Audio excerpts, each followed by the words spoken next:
Dans le village de Kalambé, niché entre des collines verdoyantes et bordé par un fleuve scintillant, vivait un jeune homme nommé Demba. Depuis sa naissance, Demba portait sur sa peau des taches blanches qui formaient d'étranges motifs, une particularité que certains anciens du village considéraient comme une malédiction. On murmurait qu'il était né sous une étoile maudite et que son existence apporterait le malheur à Kalambé. Sa mère, Maman Koyi, une femme au cœur immense, n'avait jamais cédé aux superstitions. Elle lui avait appris que chaque marque sur son corps était une histoire écrite par les ancêtres, une preuve qu'il était spécial. Mais malgré l'amour de sa mère, Demba grandit en paria. Les enfants fuyaient son ombre.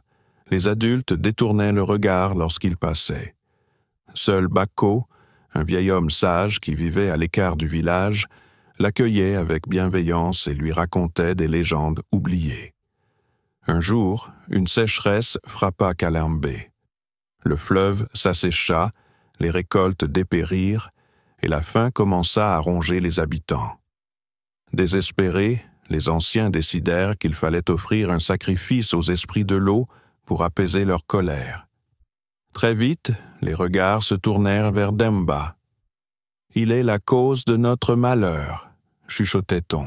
« S'il part, la pluie reviendra peut-être. » Maman Koyi s'interposa avec rage, mais la peur du village était plus forte que son amour.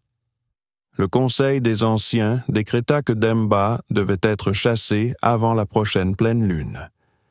Abattu, il se réfugia chez Bako, qui lui révéla un secret bouleversant. « Demba, ton corps n'est pas une malédiction, mais une bénédiction. Tes taches sont les signes d'un don rare. Dans la grotte sacrée, près des chutes, repose un ancien savoir.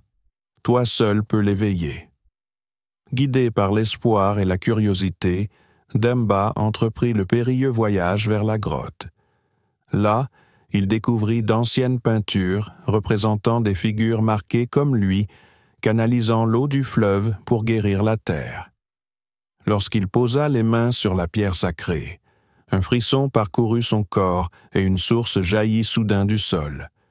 L'eau coula en cascade, ramenant la vie à la vallée. Quand Demba revint au village, il n'était plus le garçon rejeté.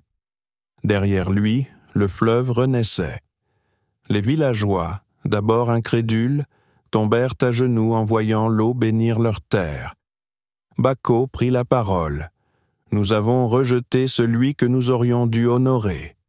Sa différence était notre salut. » Les anciens, pleins de remords, s'inclinèrent devant Demba, et le village célébra son retour comme un don des ancêtres. Mais lui, dans son cœur, savait que la véritable victoire n'était pas d'avoir ramené l'eau, mais d'avoir trouvé sa propre valeur malgré le rejet. Ce jour-là, Kalambé apprit une leçon précieuse.